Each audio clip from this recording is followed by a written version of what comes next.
Alright guys, we are back here at the bench. I have found a few things that I am going to have to tend to. One is the front portals. Got to come out.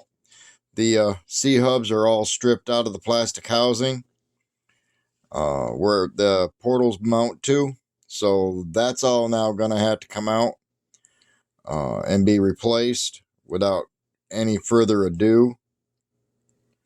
And I just might go ahead and take this back to a straight axle, probably from Endura, only because of the fact that I've been liking some of their stuff for the small scale, and cost is more than good, to say the least. I might just get some metal housings and then just take these gears and everything right off of it. Take all the gears out of here, the rods, the shafts, the whole 9 yards, and just remount them right up to it. The outside portal here and here are brass. The steering links are all aluminum, so that's no big deal. The links here look to be aluminum, and they are all Endura, so hey, looks like it's going to be an Endura build again, only because of the fact that they seem to be knocking this stuff out of the park for me. I may try and find a slightly longer front axle and definitely some different shocks. I'm going to see if I can't find some actual working. I mean, that's pretty good. I mean, there's very little friction there, but the spring tension here is just too much for this little rig. There's not enough weight in the rear above the axle to allow these to actually work the way they're supposed to. The guy had a right idea with once I got done seeing what they had done here, is they just took the regular springs right out altogether. The shock itself had so much play between this brass sleeve and the rod. Let's see if I can't show you.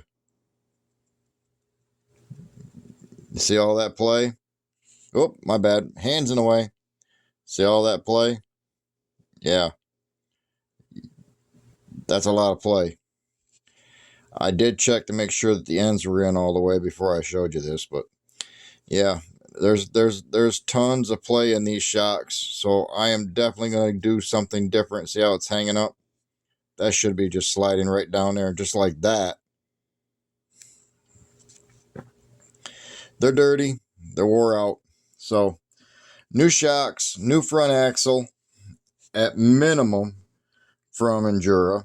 I am going to go ahead. I am going to see about getting a FuryTech system for the motor and the receiver, because I don't believe steering channel 2 could run the. I could actually keep this if I'm not mistaken. Let me know what you think about this, okay? Plug in the steering to here. Channel 2, the ESC for the FuryTech. That still is going to leave me with the auxiliary and the 2 LEDs and with a brake. Still going to give me a battery plug. I won't be using this motor mount anymore, this motor spot, because I'll be using it off the ESC in channel 2. Am I right by saying that? Sounds logical to me. This may be going back in. That'll save me from having to buy another receiver for my Spectrum radio that I have, which would be awesome because those things are expensive for me, especially for a simple 2-channel, 3-channel receiver. It's like $50 for a single receiver. That's without anything else.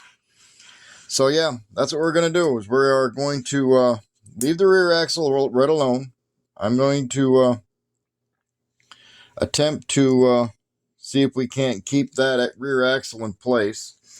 I am finding some miscellaneous screws that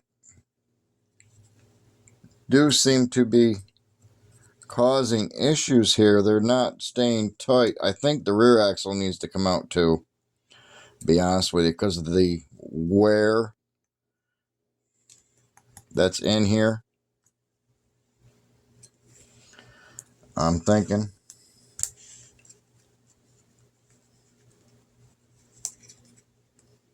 Oh yeah, that's got that bound all up.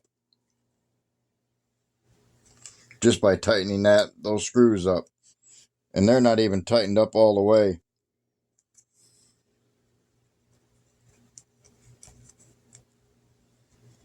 Yep. Rear axle's going too. New set of axles. Drive shafts will stay. New front and rear axles are going in. End of story. Straight axles all the way. That'll solve that whole nightmare that I've been having. And I guess we're going for a full build. See if we can't find some green. That or this color green. Maybe we'll go in with some green axles. Seeing how we got the green case. But if I went with Fury Tech, you know that's going to be red and black, right? So, we'll see. We're stripped down to the bare minimums now, and I just dropped something here on the floor. Yep, dropped one of my axle hubs. This is what I'm talking about. That's a spacer, dudes. That's a wheel spacer, boy. That's enough to kick anything out. That goes right back here on this back one. So yeah, that's what we're going to do with this one. We're going to rebuild it, take all the axles out, start it all over from scratch, go straight axle, brass weight, straight axles at that. And we'll do some different shocks than these here. I'll see if I can't find me some SCX24 oil dampened shocks. Don't know if I'm going to need them. But yeah, we'll stay in touch. You come on back. We'll check up with this later. It's just a work in progress. Short little clips of what's going on. But yeah, axles are coming out. The goodies itself, we'll see what happens with them with the internals. I haven't taken that far apart yet. If the internals are shot, the whole thing's going bye-bye. I'll just toss it all. There won't be no good to nothing. So, come on back. We'll check it out later. Like I said, this may end up being a full all-out build. We'll see. Thanks for coming by. Thanks for stopping by and seeing Neela RC. Make sure you hit that subscribe button. Make sure you leave a comment and hit that bell notification if you want to get notified. Appreciate it. Thank you.